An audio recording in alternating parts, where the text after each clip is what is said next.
My Lords, why are we here today? That's not an existential question, but a very practical one.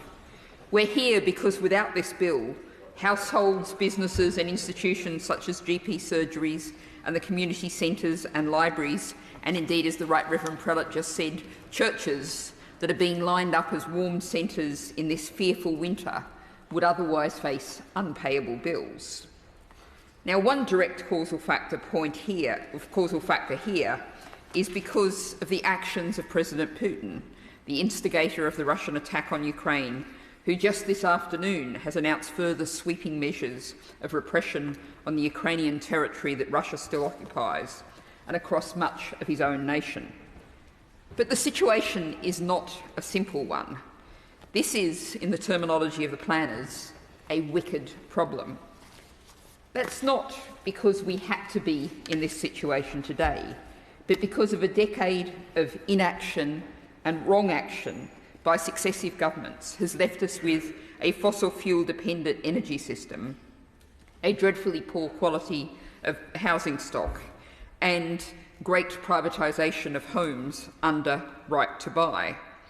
Now, my honourable friend in the other place, Caroline Lucas, has a private member's bill calling for protection for private renters, no-fault evictions bans, binding efficiency regulations, a rent freeze, addressing some of the broader issues for this desperate winter. But many homeowners, too, will soon be or are already in desperate straits, facing soaring mortgage payments. This, while incomes that were already insecure and inadequate, not keeping up with inflation, are leaving people without reserves, 25% of UK households with savings of £2,100 or less. So we are where we are. We have a tottering government with zero democratic legitimacy, public trust, or consistency in policy or personnel who are offering us this bill today. Which is not to say that I, or I expect any other noble lord in this debate, will oppose the basic principles of this bill. The government has no choice but to provide major support to households through keeping down the cost of energy that will ensure people do not freeze this winter. They'll be able to afford a bite of toast, a cup of soup, or to fill a hot water bottle. But as our hard and fast-working Delegated Powers and Regulatory Reform Committee makes crystal clear, there are a number of powers in this bill of truly extraordinary scope. We really do need a new metaphor. Henry VIII on steroids is no longer adequate. Henry VIII with rocket boosters strapped to those sturdy legs. I offer that image free to any cartoonist who wants to run with it. I'm sure that at committee stage we'll be seeing alternative approaches and debating the detail. So in the interests of time, I'm going to take a broad overview of a couple of key points. As a number of other noble lords, particularly the noble Lord Lenny, have already said, this bill could create a major bias against renewables and in favour of oil and gas. And that's an issue not just for the climate emergency, but also for future cost considerations for households as soon as next April. It is effectively a 100% windfall tax on the more established renewable electricity generators, unlike the 25% tax on all gas and oil profits. So we could end up in a ridiculous situation where energy producers get a huge tax reduction if they invest to pollute the planet, but clean energy doesn't. Now, I do have a specific question here to put to the Noble Lord the Minister, building on questions put by the Noble Lady Baroness Worthington. Where do nuclear power stations and biomass firms such as Drax sit in this current constellation? Also, I think the Noble Lady Baroness Worthington raised a really interesting point about the trading in oil and gas. And I think this reflects to a question I raised earlier on the economic statement and the place of the financial sector in influencing our government's decision-making. And I would point the noble lady to the fact that there have in the past been very well-developed proposals for what's been called a Robin Hood tax, or indeed a Tobin tax, a model I prefer, and that's something the government could well be looking at in this situation to address the points that the noble lady raised.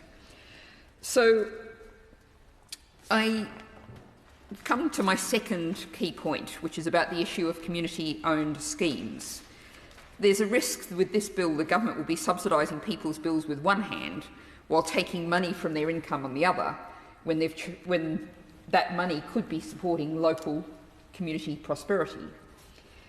Any new regulations created or implemented under Section 16 must include exemptions for community-owned wind farms, solar farms and hydro schemes that reinvest 100% of their profits back into local communities. Now, I note that the Environmental Audit Committee report of the 29th of April 2021 recognised very clearly the wider benefits from community energy projects. It would be totally counterproductive to take money out of communities, while the government presumably also wants to promote social benefit and levelling up.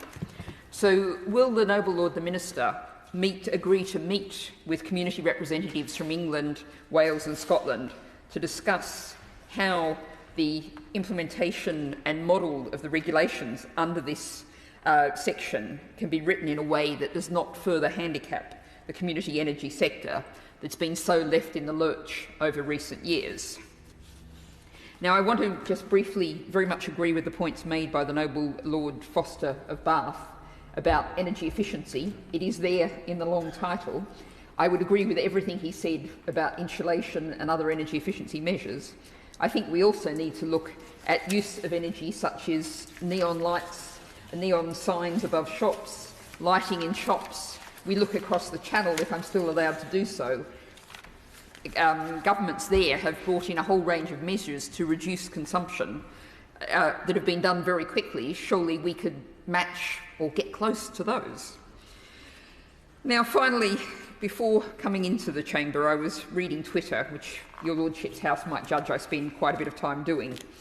It led me to reflect, as I was assembling this speech, about the views that the public have of Liz Truss, Jeremy Hunt and Jacob Rees-Mogg, and an alternative figure who trends as much as any of them, Martin Lewis of the website Money Saving Expert. I suspect if you were to offer the powers that are in this bill to Mr. Lewis, the public might well jump at that idea. And indeed, I suspect many members of your Lordship's House might be tempted to do likewise. But that really helps to highlight the fact, more evident now than it was half an hour ago, that we have no idea who we could be giving these powers to. Quite. That instability is one more reason to say we simply cannot allow these sweeping, massive powers, which could be deployed capriciously and chaotically, as so much economic decision-making has been in recent weeks, on something as crucial as the energy that will prevent people from freezing this winter, ensuring they can be fed, ensuring that they survive.